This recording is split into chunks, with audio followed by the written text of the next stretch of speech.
Salut à tous! Quoi de plus spectaculaire dans le basket NBA que le alley-oop? Et je vous propose via ce petit tuto d'explorer ensemble les différentes façons de marquer en alley-oop dans NBA 2K14 version next-gen et version current-gen. On va pour ça décortiquer des possibilités de scorer en alley-oop sur jeu placé, sur remise en jeu et sur système. On va commencer par une astuce, vous allez voir, qui va vous permettre de créer des démarquages, des backdoors qui vous permettront de passer des alley-oop sur jeu placé les plus spectaculaires, les plus explosifs. Tout est une question de timing entre deux joueurs sur ces combinaisons où la passe et le timing de saut sont primordiaux. Je vous le disais, on va commencer par un petit tuto pour scorer en alley-oop sur jeu placé sur système. Pour ce faire, vous allez ouvrir la page des stratégies du joueur que vous voulez voir dunker. Donc vous appuyez sur le bumper de gauche. Vous allez avoir les boutons qui vont apparaître au-dessus des joueurs correspondants. Vous validez le joueur correspondant. Ici, en l'occurrence, c'est LeBron James avec le bouton X. La page des systèmes s'ouvre. Et là, avec le stick droit, vous orientez vers le cercle. Et ça va faire couper le joueur que vous avez choisi vers le cercle. Et si l'accès au panier est dégagé, vous pouvez profiter de ce démarquage pour lancer un alley-oop. Même séquence ici, James est en isolation et on le lance au alley-oop avec cette petite astuce, avec cette combinaison. Donc je vous rappelle que vous faites comme si vous vouliez lancer une stratégie pour LeBron James. Quand l'onglet des stratégies dédiées à LeBron James est ouvert, vous ne validez rien. Ici, regardez, il y a un intervalle énorme qu'on veut exploiter en lançant un alley-oop. Avec le stick droit, on oriente vers le panier, ça fait couper James au cercle et quand il est à environ 3 mètres du cercle dans son mouvement de démarquage, eh bien vous lancez la passe de alley-oop en appuyant sur la gâchette de gauche et le bouton X, c'est le bouton carré sur PlayStation. Idéalement, ça peut être une bonne idée que de commencer cette séquence par une isolation. Ça vous permettra de faire s'écarter l'intérieur, c'est ce qu'on a fait ici. Regardez, Haslem traditionnellement vient prendre le poste bas. On a demandé une isolation avec James, Haslem a chassé, on a maintenant 5 extérieurs, aucun intérieur. Le ballon est transféré à Bosh, on utilise cette petite astuce, on fait couper James au panier et quand il est à 3-4 mètres du cercle sur sa lancée, on lance la passe de alley-oop pour le dunk. Autre façon de scorer en alley-oop sur les remises en jeu, il y a un système qui est dédié pour ça qui s'appelle Side Alley et qui va vous permettre de passer comme ça un alley-oop le long de la ligne de fond. Lors d'une remise en jeu, vous vous orientez vers la gauche avec la croix. Ensuite, avec la gâchette de droite, vous arrivez sur l'onglet des systèmes et vous sélectionnez le tout premier de la liste avec le bouton A ou le bouton croix sur PlayStation et vous allez valider cette séquence qui s'appelle Side Alley que je vous conseille d'utiliser avec le poste haut. Voyez que la séquence permet de transférer la passe soit au meneur dans le corner, soit à votre intérieur au poste haut. Utilisez plutôt la passe vers le poste haut qui permet ici un mouvement de démarquage de celui qui a fait la remise en jeu, qui bénéficie d'un écran du meneur et qui s'ouvre un accès au panier le long de la ligne de fond. On active le système, on passe à l'intérieur, on voit ce mouvement de backdoor. Ne soyez pas surpris, souvent vous verrez que vous allez pouvoir aussi, si vous avez un numéro 2, un arrière shooter très athlétique dans votre équipe, lancer cette séquence qui va se conclure en alley-oop pour cet arrière athlétique qui vient sur ce système au poste bas. C'est ce qui s'est passé ici, où à la base on voulait lancer le alley-oop pour Terence Jones, mais c'est finalement Verharden qui l'a été envoyé, et ça se conclut de la même façon avec 2 points en dunk. Même séquence de l'autre côté, vous voyez qu'ici on va servir Howard en poste haut, et Terence Jones se coupe le long de la ligne de fond pour bénéficier du backdoor.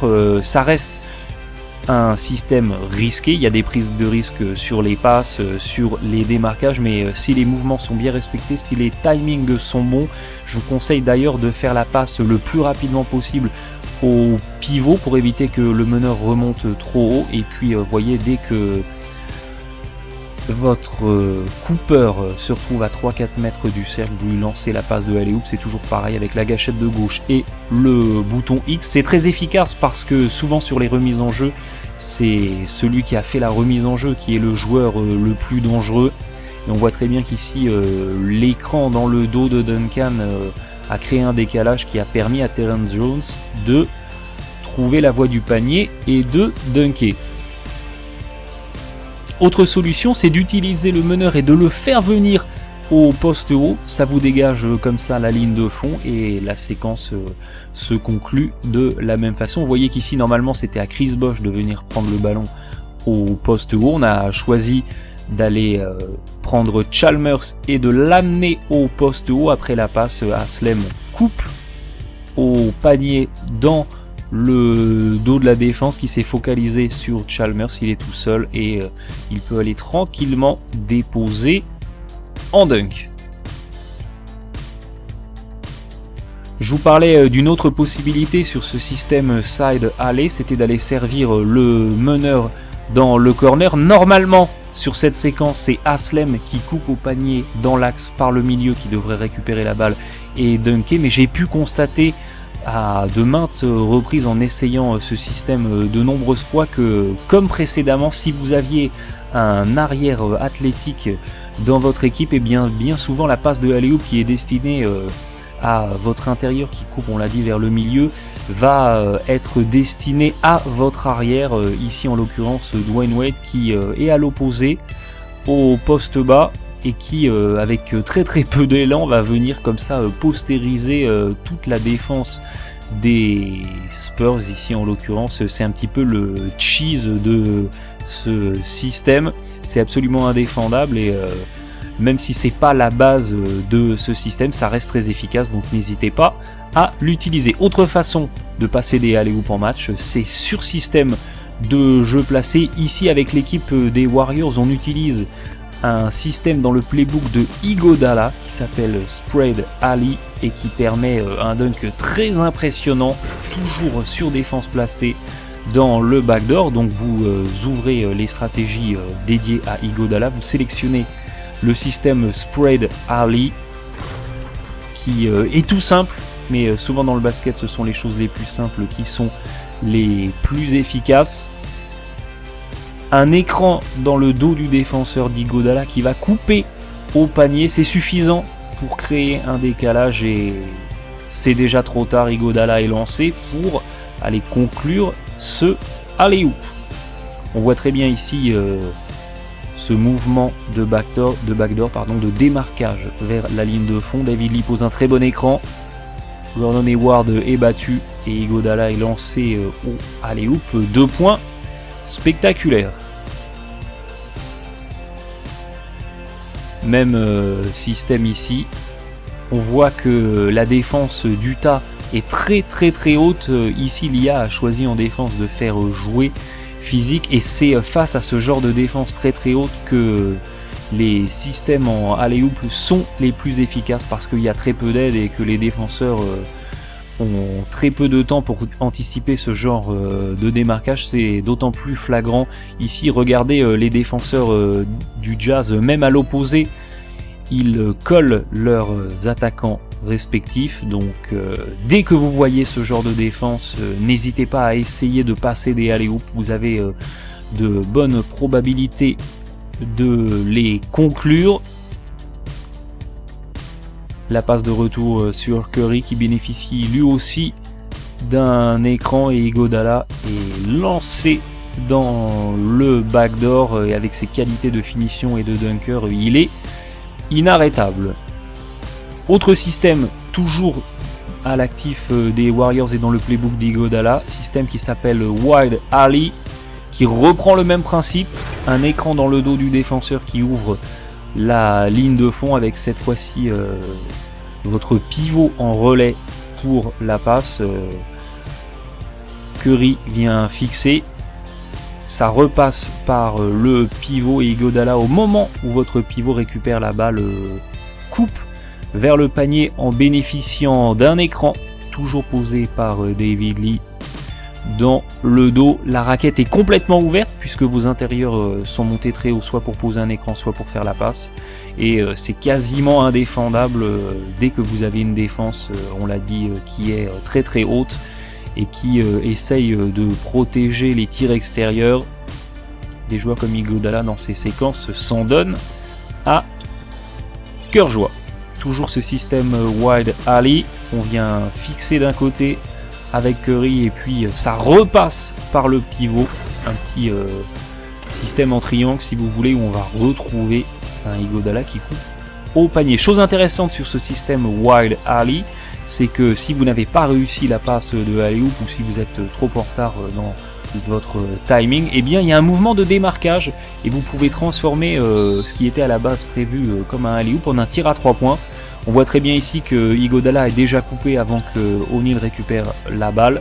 Eh bien, David Lee vient reposer un écran sur Iguodala qui jaillit à 3 points pour scorer.